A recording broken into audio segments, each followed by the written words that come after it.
on the credits in the article even. So I was like, I had to get a hold of him. I'm like, that's not my name. I need you guys to change that, please. That really sucks, 'cause that's like big time deadline. Yeah, Like, I mean, that's the last place you want the wrong last name.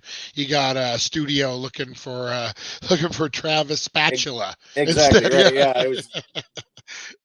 All right, I'll go ahead and count us down. All right. In five, four, three, two, and hey, what's up, guys? It's Brian, and we are back. And you guys know I love me some movies, man. I'm all about movies, all about shows, all about expressing yourself. If there's one form of art that I really, really love, it's screenwriting, it's filmmaking. I love all art, but those are the ones that speak volumes to me. Those are the ones that I can express myself through. And we got a very, very special guest today, guys. I'm super excited.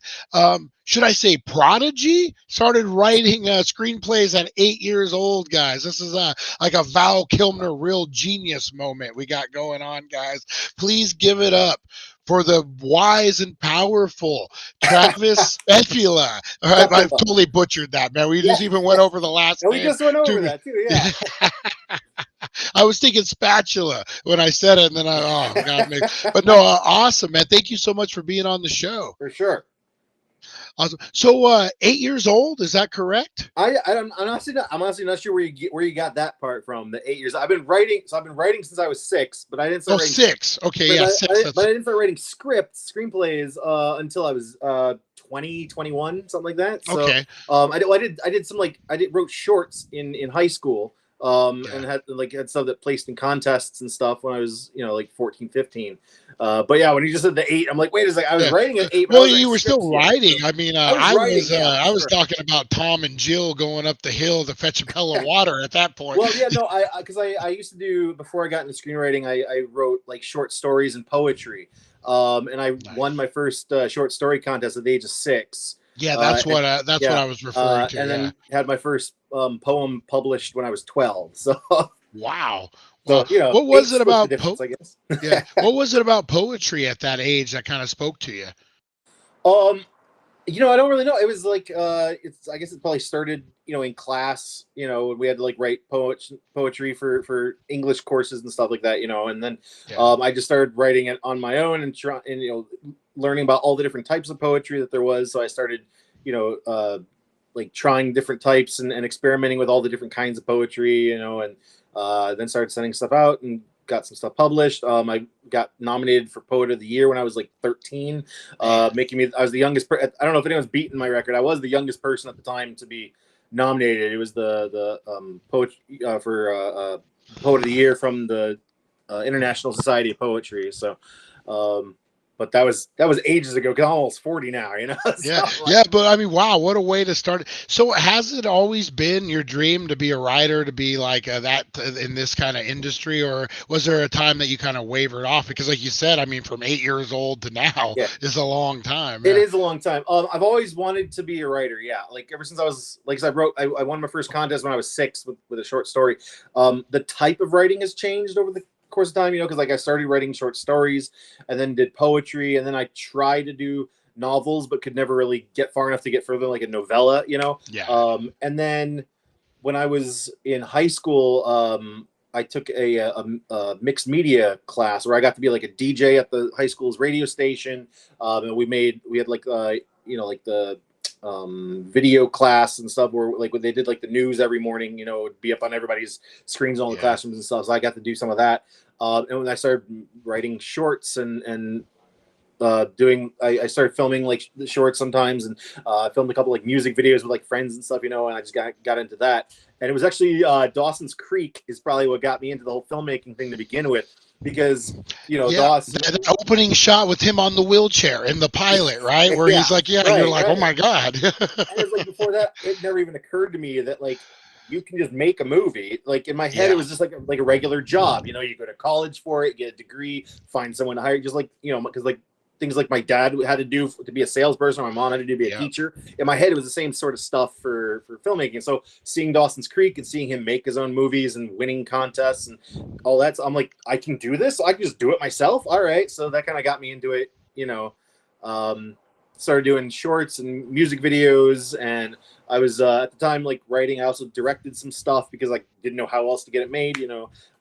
And so like I'm technically an award-winning director also, but I don't really like it that much. You know, I did it because I had no other way to get my stuff out there. But Yeah. the writing, you know, and then like I said, it started with shorts and music videos. Then I started writing features, and then I started writing TV. And I'm just like, I prefer the script format so much more than like the short story and novel format as far as getting my ideas out there. You know. Yeah. Is it I know I got a ton of questions. I got little Yeah, sticky sure. notes. I keep putting them all over to remind myself. Is it like is it like that instant gratification, like as a writer you get it done, you can pass it off then, and is that kind of half of it? Because I noticed that when you said like you directed your own stuff, it's funny because when you start out at a certain in filmmaking, for those who don't know it, 90% of us do it on our own. Like those who are hardcore, the only way you're getting your stuff out there is if you're filming it, shooting it, editing it all yourself, unless you luck into like a friend who knows how to do that other stuff. But Yeah. it's almost out of necessity, right? Like to get your stuff out of there, you learn these other roles. Yeah, until I could, you know, start meeting producers and stuff like that, and then you know I'm like optioning and selling scripts and getting it made by them. You know, and Yeah. the good side is you know making money off of off of the scripts, you know, from selling the stuff places.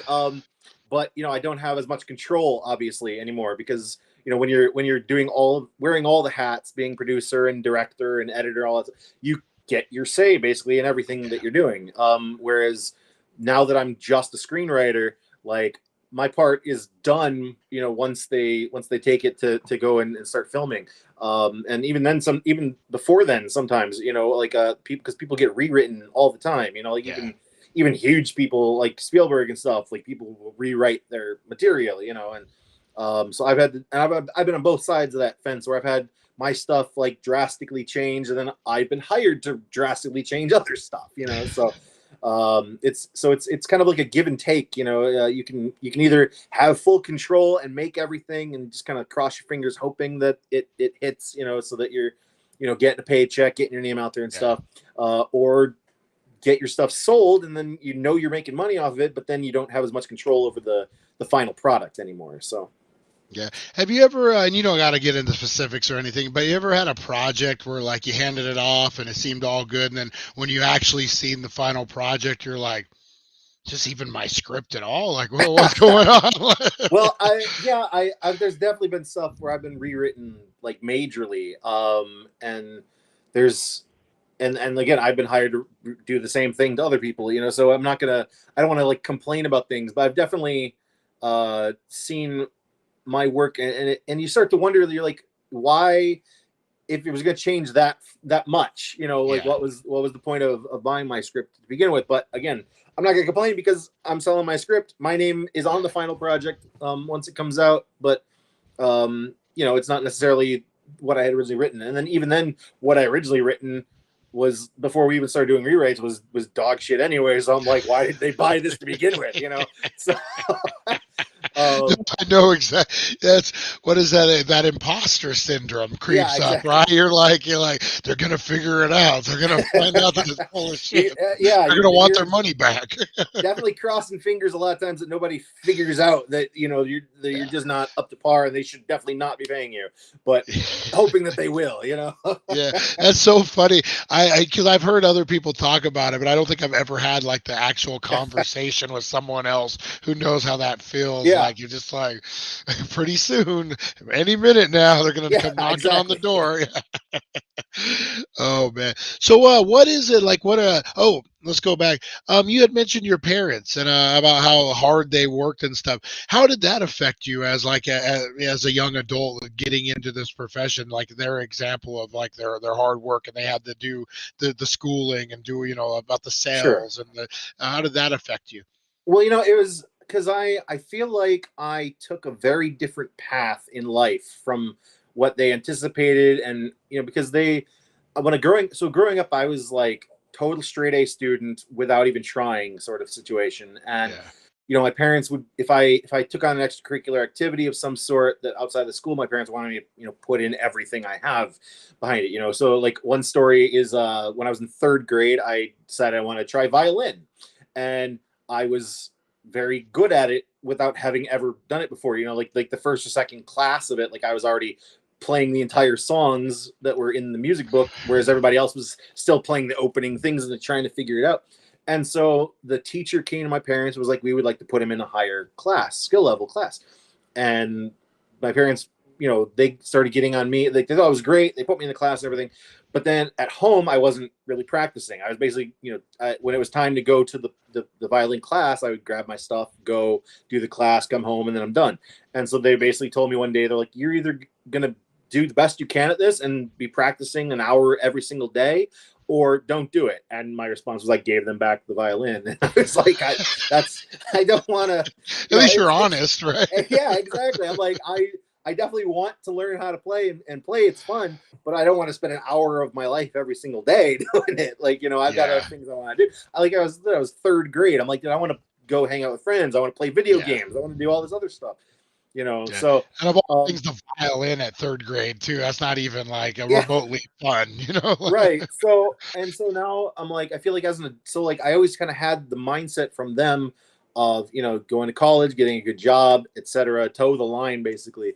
And the fact that I've taken on a position in a creative field where there's like no guarantees at all that you're even ever going to make money, I feel like constantly worried that they're going to, call in the chips one day and be like, okay, son, like, I know you're 40, but you're kind of sucking at life right now. So how about we go back again? I know the fear of that phone call where you're just like, hey, it's time to wrap it up, man. We supported you for a long time, but we're getting worried.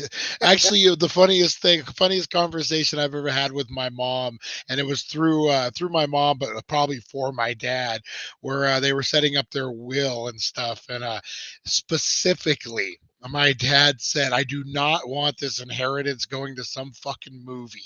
Like that he's going to make, like, this is to help him later on in life. He's not going to take it and to go make some movie.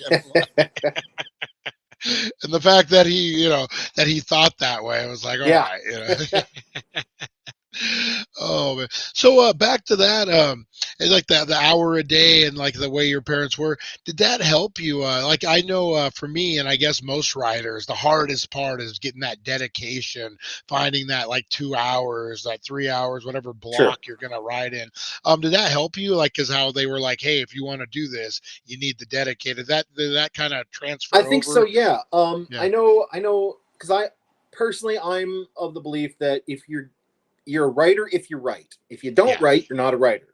So like I see lots of people on like social media and stuff who they're calling themselves a writer and saying like I'm a screenwriter, but then they either like don't have any projects written, or they've been working on one thing for like the last 10 years, but they only spend like 15 minutes every couple months basically like tweaking it. I'm like, you're not like, you have written doesn't make you a writer. Like you need to be writing to write.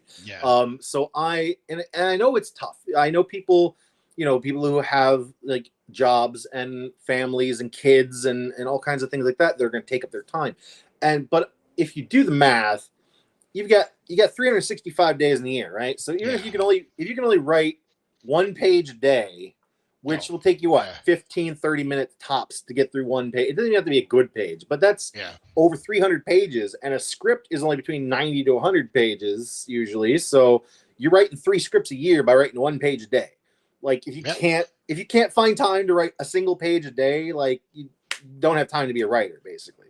No, that's exactly. I guess that would be the same with any job, right? You want to be a cook, but you don't have time to ever cook anything. So like you're not a cook until you're in there. Yeah, I mean, it's the same on that. Process. I kind of want to pick your brain about. I'm a big index card guy. I like to. My whole thing is when I start thinking of the idea, I kind of do like a basic outline in my head, and I start throwing index cards everywhere, and I make it a big mess. What's your process when you start getting that golden idea, that little twinkle, and you're like, "Oh, here we go." I definitely do not do the index thing. I've been told I should so many times, but I have ADHD like crazy, and so having all these different moving parts will just Yeah. distract the crap out of me. But I'm a serial outliner. I outline pretty much everything. I've tried writing a couple scripts without outlines. They turn out okay, but it's in my head. It just doesn't feel as polished as it should be. Yeah. So I outline first, and I do all my outlines because it's easier for me to think if I'm got pen in hand, and writing on paper, than if I'm at the keyboard. So all of my outlines are done in notebooks, pen and paper on the notebook, and Yep. between like 5 and 10 pages of handwriting. And I'm getting down. I'm not really using any dialogue at that point because I'm just trying to figure out what the story is. So everything, Yeah. but it's all in paragraph format of like, okay, this scene, here's everything happens, and this scene, and everything. And so it'll take me, a couple of weeks of figuring out what needs to go in there. And then I do rewrites on my outline. So I'm not just going straight from outline to thing because I need to make sure, okay, this needs to be bulletproof. I don't want Yeah. any plot holes. I don't want to end up like on that guy's YouTube page where what is it called? Pitch meeting, I think is the Yeah. YouTube Yeah. channel. I know Yeah. what you're talking about. I don't want to end up on his thing. So I need to make sure I fill in any plot hole I can find here. Yeah. And so I'll do rewrites on my outlines, and then once I feel like okay, it can't get any more solid, then I'll start writing the script, and I'll do like my first draft, and I'm pretty fast at even the first drafts because I type like 80 words a minute. Oh wow. Yeah, and so I'm like, it doesn't take me very long to get through everything. And obviously, I'm not typing the entire time because I got to think of dialogue and Yeah. how to describe things and stuff.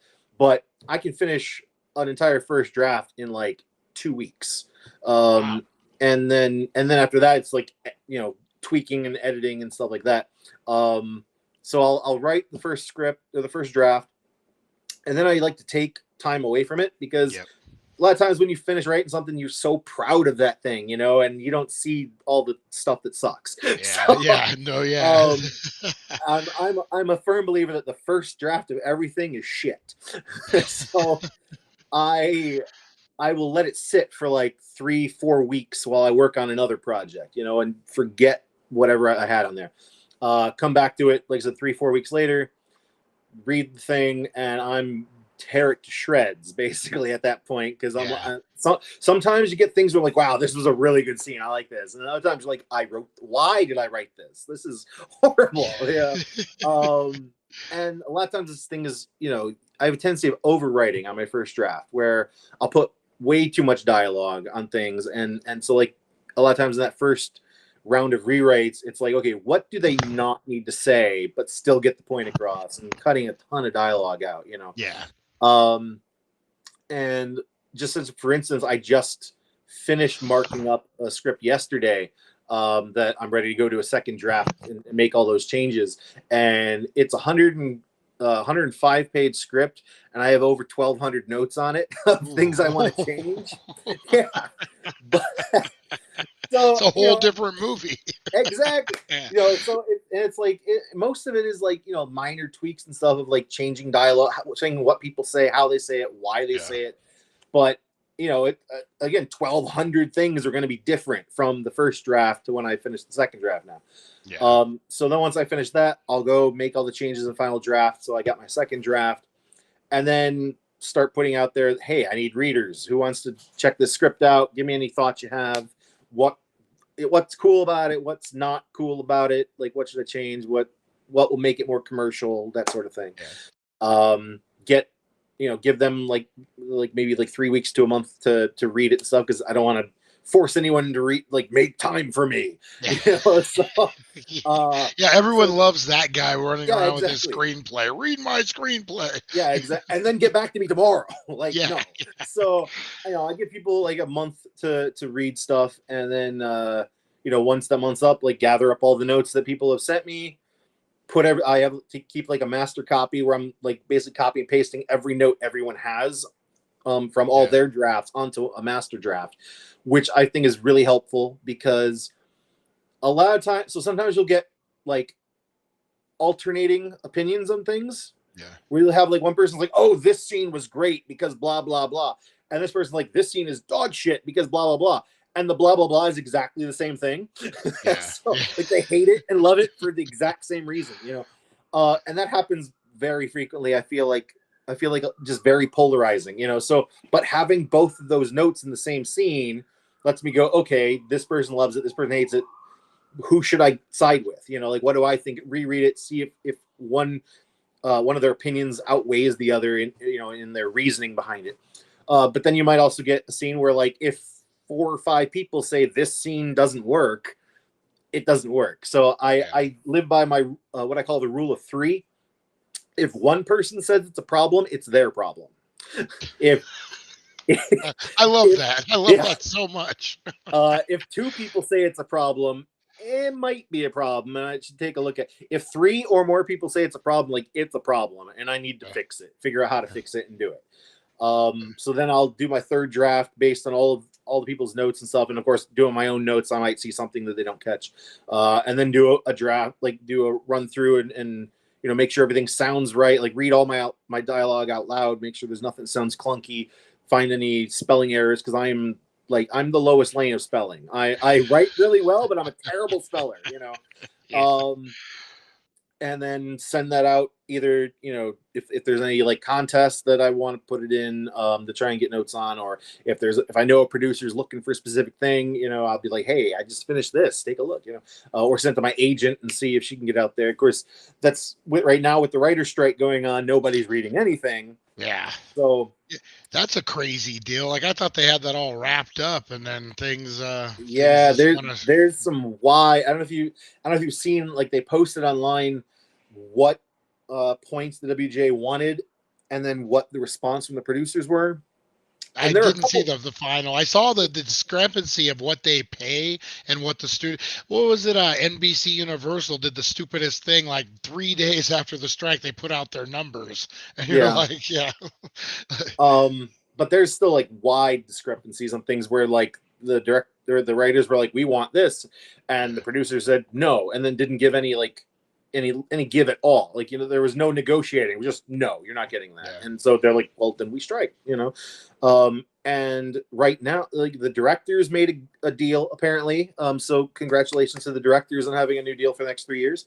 But I guess SAG for the actors is like this close to striking now too. wow, wow, Because their contract ended on June 30th, but they agreed to push to July 12th to keep trying the tweaks and things here and there. close. So, but they did a vote within SAG on if they should strike, and they had like a 97%. They were like, yeah, if we can't get what we want, we're Yeah, striking.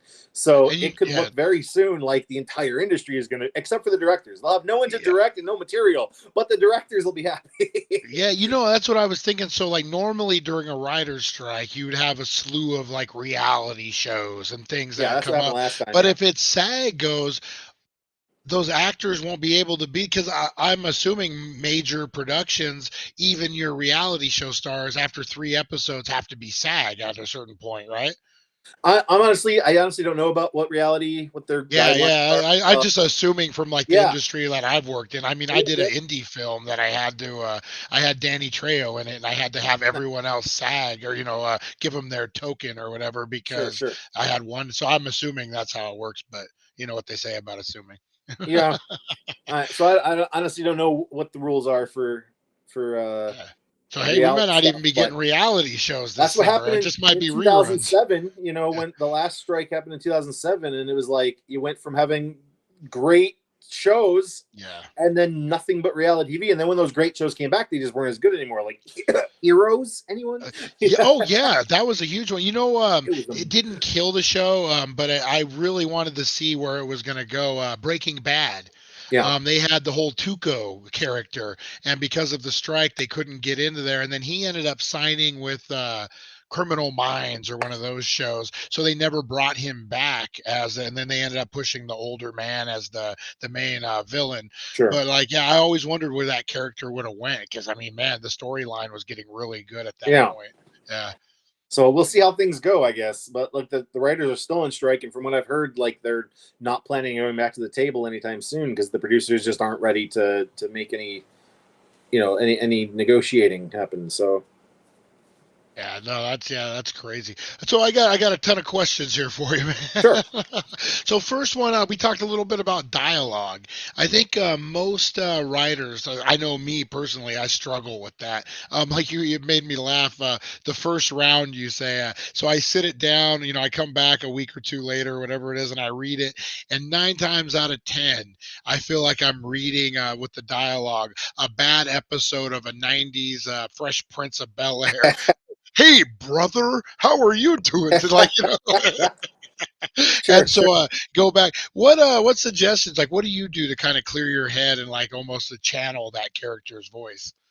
Um, so in my first drafts, I'm just kind of going with what I feel needs to come out, and then later on is when I'm gonna tweak the hell out of it, basically. And I find it best, first off, to always read your dialogue out loud, Yeah.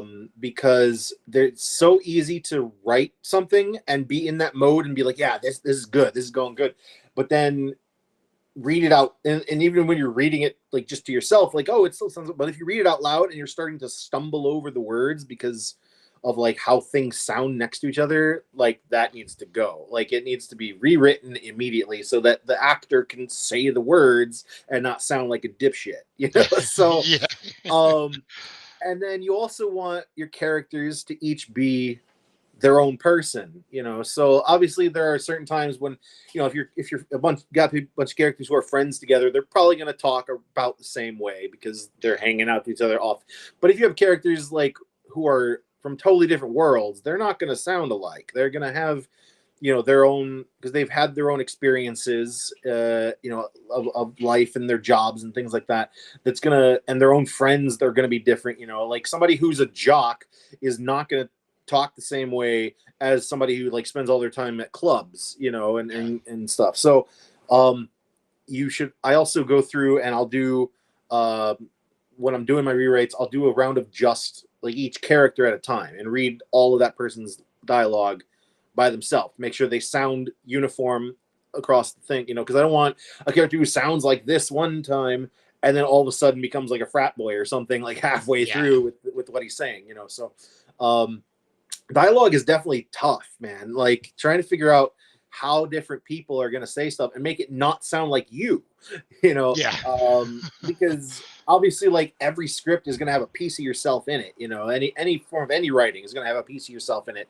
But with screenwriting, since it's going to be other people saying the lines, like you need it to sound like their own character. It can't just sound like, they can't be five Travises all in here, Yeah. like it's okay if one of them is based on me, I guess, but they definitely should not all be based on how I talk, how I make Yeah. decisions, things like that, so it's really about, if you come up with what the character's drive is, what their motivation is, that'll often lead how they talk.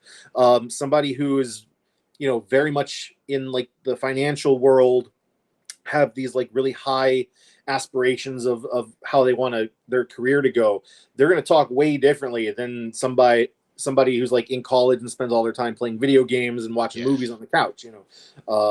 Same thing with class. If somebody was raised in a rich family, they're going to have different sort of dialect and stuff than somebody who was raised like on a farm somewhere.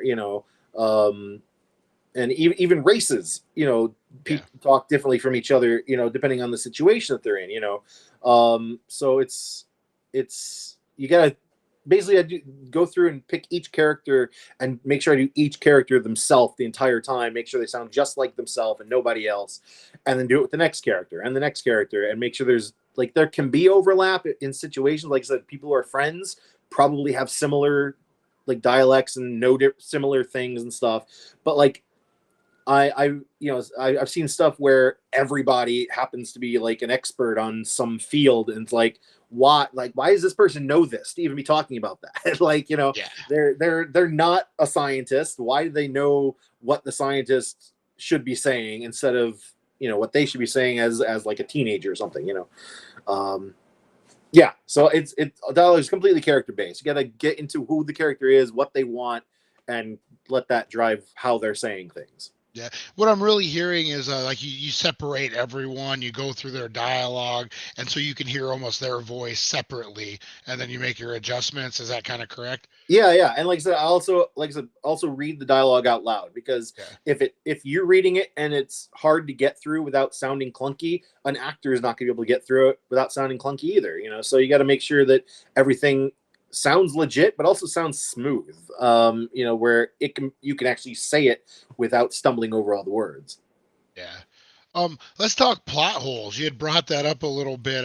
Some of my, I wouldn't say favorite because it could be very frustrating at times, is I've noticed a lot of TV shows that end up getting canceled a few seasons before they're ready. All of a sudden, they're just cramming all these storylines down in that last season. I'm watching Mayans right now, and I Okay. feel that there's a lot of, well, we got to wrap this up. It's the last season. These storylines that I had totally forgot.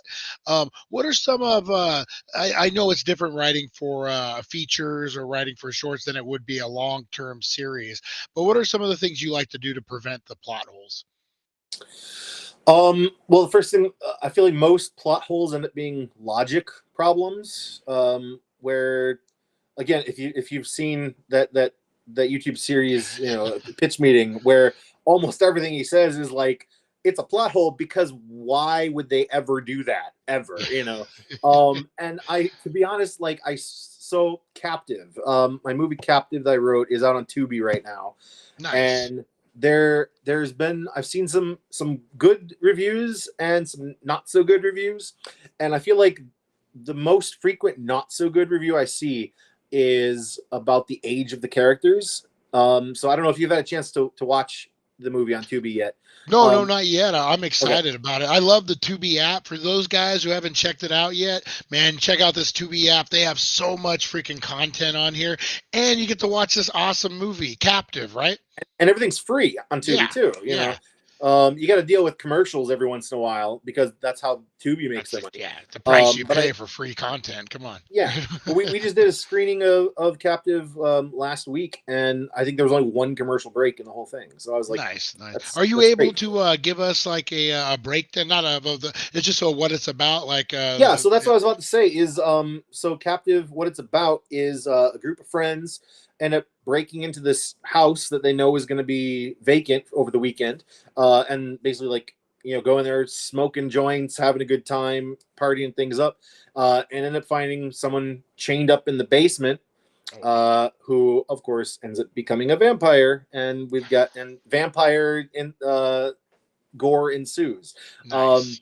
but one of the negative remarks that I've seen in reviews is about their age, because they're like, it doesn't make sense that they would break into this house to do. Well, originally, when I first wrote the script, they were teenagers. Yeah, So I was like, it's a group of group of teenage stoners breaking into a house that they know is going to be to basically smoke and have sex and drink and all that stuff. So that made sense. But the producers felt that it would be easier to cast if they were older, right? yeah, So, because it's hard to find teenagers or people who look like teenagers who are really good actors and also can be at that lower of a budget. So they were like, we need adult actors. So all the actors are like in their like 20s. I think the oldest one's like young 30s. But now they're obviously adults who are breaking in. So I'm like, I can understand that negative note of why are adults breaking into a house instead of just going to one of their houses and yeah. chilling out. But I'm like, that's but Or so renting a that's hotel room. I yeah. mean, But you're an so that's adult. how There's a million things you could do. exactly. So that's how things get changed in Hollywood. Is things, and like that one, like the only reason that change exists, that they're not teenagers anymore, is to make casting easier. Yeah, To get the actors that they wanted to get. And there's, I've had things where either my stuff has been rewritten, or things that I've had to rewrite where it's like based on the budget, or things yeah, get changed along the way, and that can create plot holes too, of why is this happening? Well, because we couldn't afford this to happen. So yeah, so I feel like so I feel like that's most of plot hole issues is logic issues, which yeah. again can get changed throughout the course of the writing process, depending on what the producers want to make, what the director wants to make, what the actors want to say and do, Yeah. the budget constraints. sometimes you have this great idea and it's in the script, and then when they're filming it, they can't shoot it for whatever reason, and then it gets dropped, but you still have them talking about it beforehand, and something gets missed along the way, you know. That's always, that's one of my pet peeves is like, you're like, wait a minute, what are they talking about? Someone got murdered? What? Like, Yeah. I gotta ask you, on that, since they casted older people, was the dialogue the same, and how did that affect the performance A lot because of of the the age? dialogue, yeah, a lot of the dialogue was still the same, because they're still stoners in the thing. Yeah. So a lot of stuff was the same.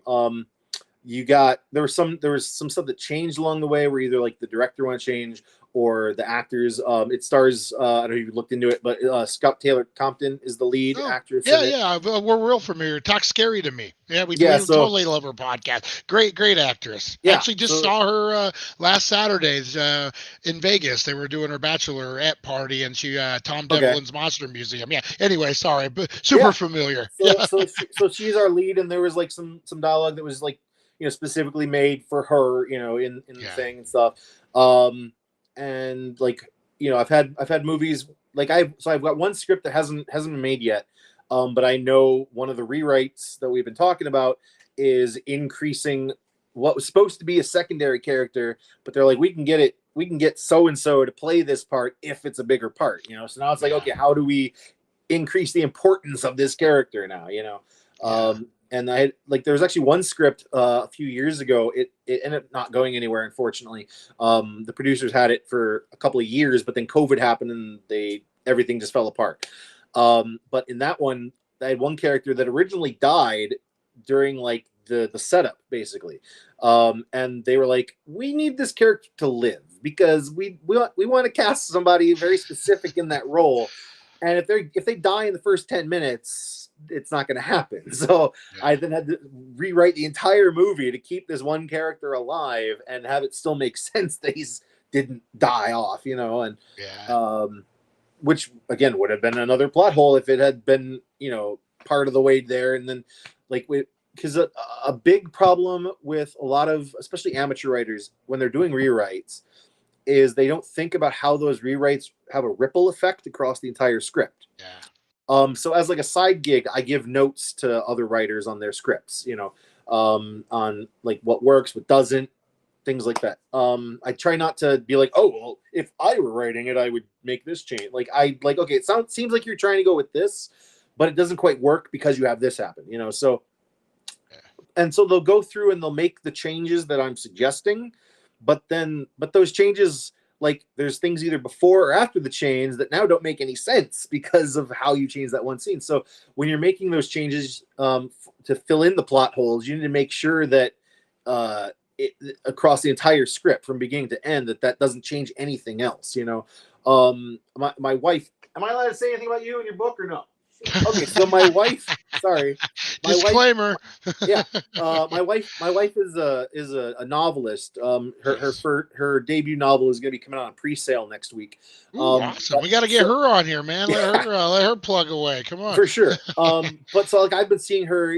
She wrote this the her first draft of the novel, and then she spent the last couple of years now tweaking it, and making changes. And the reason it takes so long is she's like, oh, I know I need this scene to change, and so she'll change that scene, and then she goes and rereads it again. Oh, but I changed that, so now this Yeah. needs to change here, and this needs to change here to make it all still make sense. And I feel like a lot of times writers aren't doing that ripple effect in their scripts to see, okay, how does this change affect everything else? Yeah. Oh, definitely. So you brought up a good point, and I think a lot of people don't realize like budgets and producers and different things that could change a production, change your script.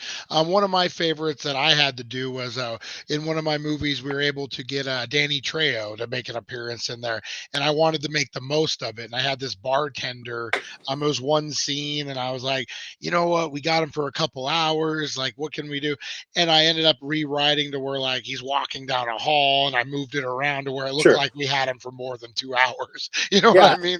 The sprinkle in, but I don't think a lot of people like realize like what the writer does and like aspects like that. Like you have to come back and change when you do get a star, or when you do get, limited budget or limited time, and you're trying to figure out how you can capture everything sometimes. Yeah. What are some of the challenges with that you've faced? With increasing characters or dealing Or with just in producers. general, like a producer coming back and saying, Because there's "Hey, way more yeah, issues with dealing with producers. yeah, oh, I bet I could Yeah. imagine. I just don't get why the unicorn is such a pivoted part of the story." Well, it's called Magical Unicorn, so Oh, for sure. Yeah. Yeah. I've seen tons of crazy notes that producers have had. I've seen even notes that like on stuff like big stuff like Star Wars, where like the notes was like, do we need this to have? Well, yeah. Like if anyone who's seen the movie knows that is super important. yeah, Pleasing a producer is very hard work because producers, whether they can or can't, always think of themselves as a writer also. So they believe that they have very good story sense, and a lot of them do. There's some of them who should not be anywhere near a script, just be money people, or yeah, setting up the actors. But so they all have their ideas of what they want to change, and um they don't always know why they want to make those changes though. So a big part of it is finding the note under the note, yeah, figuring out, okay, so they're saying that they want this, but do they actually want this extra element, or is it that the element that's currently there doesn't quite do what they want, and trying to make tweaks based on what they want. Sometimes you do. Sometimes you have to give them exactly what they want. yeah. Like if they say drop the unicorn, you need to drop that unicorn. Yeah. Well, that's the um money, right? Yeah, that's yeah. where, yeah, But then there's other times when, okay, if they're telling me to drop the unicorn, like, is it because the unicorn isn't doing this action thing enough, or like how can we improve upon that, to get what they want? And sometimes you can give them exactly what they want without giving them what they asked for. Like, yeah, yeah, and so it's tricky sometimes to do that. And then again, when budget comes into play, like I know, so my next movie coming out, Elevator Game, which comes out on Shutter in August. great um channel, Shutter, man, yeah. great content over there. So August 11th, Elevator Game. Check for that. Yeah, My earlier drafts were much bigger, way more locations, etc. And they're like, yeah, so this becomes way too expensive at this point. So they had to like have me rewrite and have the director rewrite things where I had a lot of stuff that was happening like in high school. And once they were doing all their location scouting, like, hey, we can't get a high school. Where else can this stuff take place? And it just kept scaling and or moving things based on what they could and couldn't get. So the movie that comes out in next month will be very different from what I had originally planned and had originally written. But it's not, having these changes. I feel like a lot of amateur writers have this really big problem about seeing their material get changed, and it's yeah, gonna happen. Period. Again, I've been rewritten. I've been hired to do the rewriting. I've rewritten writers who have way more years of experience and have much bigger names than I do. But for whatever reason, the producer was like, "Hey, I think you can do this script justice. We need this to happen." But a lot of writers, especially I'm seeing in like forums, like on Facebook and things like that, where they're like, "Oh no, it's my baby. Like they need to ask me yeah, before they can change it." Like, no, they don't. Once they buy the script, it's theirs. yeah. And you either go along for the ride and be helpful, or you need to like back off and just let them do their thing and then not complain about it later. um and so because things are always changing, you've got the producers who want things to happen, you got the director who obviously is going to come in with their own vision. The director is not going to, I don't think I've ever heard of a director getting a script and then filming exactly what that script had without making any changes at all. I don't think it No, happens. Maybe it no, has. I don't think I've never heard of it happening. So they've got their things. When you get higher profile actors, they're going to want certain things that should or shouldn't be in the script based on their, how they're perceived by the general public and stuff. Again, budgetary constraints.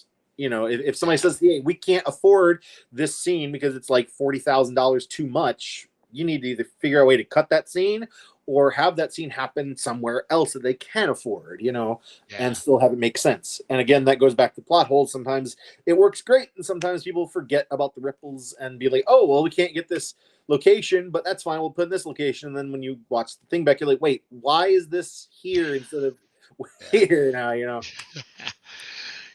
So I got to ask, the first time you sold a script, Yeah. what did that feel like? What Oh, that was, was I mean, great. that's the dream, right? That's what I mean. Like all of a sudden you're a working writer. Yeah, that's actually a captive is the first one that's an official sale. Oh, wow. The Nice. I've had over a dozen scripts get optioned. And for your viewers and listeners who don't know what optioning is, think of it as like a rent to own sort of situation. They'll pay you an obscenely small amount of money to have the rights for a period of time. And I mean obscenely small. It could be anywhere from a No, dollar just, to a I couple was, when thousand. you said obscenely, the next word I didn't picture was small. I was like, they're giving you obscene. And you're like small. I'm like, okay, that makes Yeah. more sense. No, yeah, because I've had options where I was literally paid $1 for the option, but they only have it for so much period of time, like 6 months to a year, sometimes 18 months. And so they're renting it from you basically, Yeah. so that they can go and try to find people who are like, oh yeah, let's make this and give you money so that we can make this movie, and then it'll turn into a sale once they've got the budget and stuff to make the movie happen. So I've had lots of scripts that were optioned and then never went anywhere for various reasons. Either they couldn't get the director they wanted, couldn't get the actors they wanted, couldn't get the money that they needed to make it, etc. So Captive is the first one that I've had that they Nice. got all their ducks in a row and were able to make the movie. And like I said, it's available now on Tubi to go check out. And then Elevator Game is my second one. It was literally like a couple months later. And that one went through a very long road of from the option period to the final sale, where that one, like, we had director changes along the way. They had issues again with COVID happening, where they're like Yeah. they had their heart set on it's filling in a certain location, and then COVID happened, and it's like, yep, nope, sorry. And then Yeah. once COVID ended and everything started filming again, now they have to deal with all the productions that got canceled also or postponed because of COVID. Now you've got like one set of crew that now have to work on 3 different movies, Yeah. and TV shows, because they filmed that one up in Canada. So you got a lot of TV that films up there because Oh, they've yeah. got Tax rate and everything. exactly. Yeah. So I think they had the same crew that they used to film Elevator Game, like, had been on like some TV show like a week before, and then moved on to another movie like a week after. So they were like, I know they had a couple people that they had to replace because they couldn't make the schedules work and things. So, Good time to be a crew member right now, huh? oh yeah, for Yeah. sure. Working your There's butt off. Nice. Yeah, Nice. Yeah, big shout out to all those guys, man. If you guys don't know, those crew, what is it, the grips, the lighting, the electricians, everyone, man. sound, yeah, They really great job, guys, on every project. Yeah, absolutely. yeah, Movies yeah. can't happen without the crew. Yeah, Period. I call Like, it the carnival life. You know, it is much like a carny. Like you roll into town, you're there for 3 or 4 weeks, you film your movie, you pack up, and you go to the next town. But yeah, exactly, because depending on the budget, you have some movies, like Lord of the Rings, where they're filming for years, but then you've also got things like what was the one with Morgan Freeman, where he's like in a yeah, little convenience store. yeah. Was that like a 2 week? It Yeah, was just some kind of they're crazy. like in and out. I think it was like 10 days or like Yeah, 5-day weeks, and yeah. in and out. Like, that's crazy. Yeah. Like, But those are the best, man. That's like you learn a lot, like almost like going to war with your buddies. You're in a foxhole, you're just getting the film done, especially that low budget stuff, man. Like yeah, you're really doing what you need to do to make that movie, and it's passion. Everyone has passion on those projects. for sure. Yeah, definitely. So, what? So we got the 2 movies. You got the one that's a Captive that's out now. You got the next one coming up. What's in your future? What are you writing? Are you taking a little break? Are you taking the summer off, or you got that next big hit for us? What's going I on? I never take breaks. I'm a workaholic with my scripts. But again, like, I'm kind of forced to with the writer's strike happening, where I can't Yeah, get anything read without being seen as a scab or something. yeah, So don't want to push any buttons there. But like, I just like I said, I just finished marking up one script last night that I'm going to go into a second draft, and then I'll send it to some friends to get notes and my agent and stuff. I've got one project that I just finished about a week or so ago. I've got a couple of low budget producers who are taking a look at it, including the people who made Captive. They're looking at possibly doing it for their next project.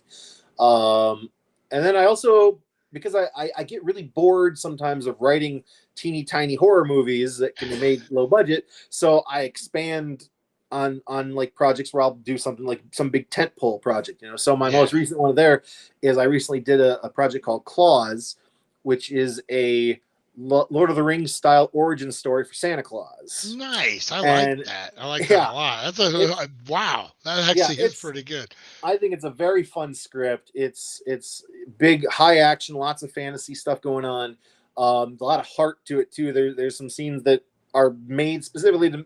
If you don't cry, you're like watching some of these scenes, like something's wrong with you.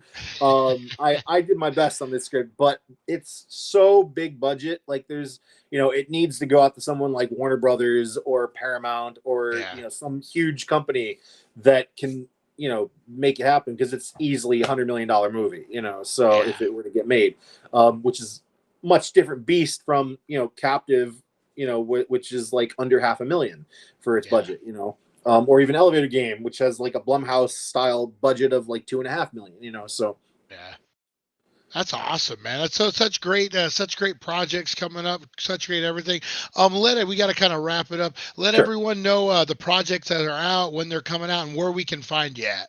So, Captive is available right now on Tubi. It is a Tubi original. Yay. So it's even got the Tubi original banner across there. I know like the second day it came out, we had sent enough traffic to it that it was like the #2 watched horror movie on Tubi. Awesome. That's not the case anymore now. It's been out for a couple weeks. People have seen it, We'll bring it back up there, guys. Check it out, man. Tubi. It's free. Download the app and let's blow this thing up, guys. Come on. And then Elevator Game comes out on August 11th. And it will be on both Shudder and AMC Plus. Nice. And do you, Instagram, Facebook, any place they can follow you at, or?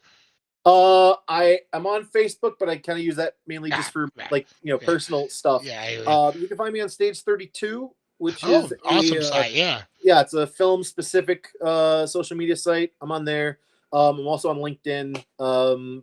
But I don't really understand LinkedIn that much. So all I understand is I get those emails that tell me I should connect. And so I just signed up one time, but I've never opened it. I'm like, well, okay, you wanted me to do this, so So those are the two best places to find me. Probably would be either LinkedIn or Stage 32, since Stage 32 is movie specific stuff.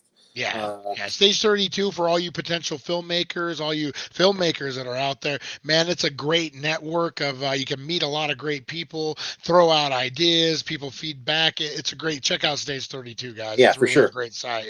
Definitely. So we're gonna wrap this up. Any parting words for potential for future screenwriters, people who are wanting to get in the industry? What are the last words of wisdom you want to leave them with? Do your best, write as often as you can find time to do. Because like I said earlier, if you don't write, you're not a writer. So you need to find time to write.